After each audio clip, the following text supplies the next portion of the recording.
বন্ধুরা, মনে মনে ভাবছিলাম আখের ঝাড়ের মতো ছাদ বাগানে যদি একটি বাঁশের ঝাড় করা যেত, কিন্তু সেটা আর সম্ভব হলো না। তাই কিছু বাঁশ কেনা হলো, কারণ ড্রাগন গাছের ঘর বাঁধতে বাঁশের দরকার।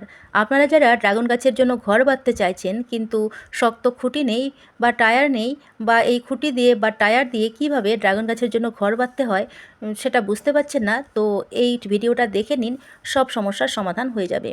তো তুষার বাঁশের ঘর বানাচ্ছে ড্রাগন গাছের জন্য, একটু দেখে নিন, ভালো লাগবে, হয়তো আপনার ড্রাগন গাছেরও কাজে লাগবে। তো ছাদ বাগানের ফুল ফল তুলতে ভীষণ আনন্দ হয়, বন্ধুদের সাথে শেয়ার করতে আরও ভালো লাগে। কিন্তু বাগান করার নেপথ্যে অনেক পরিশ্রম করতে হয়।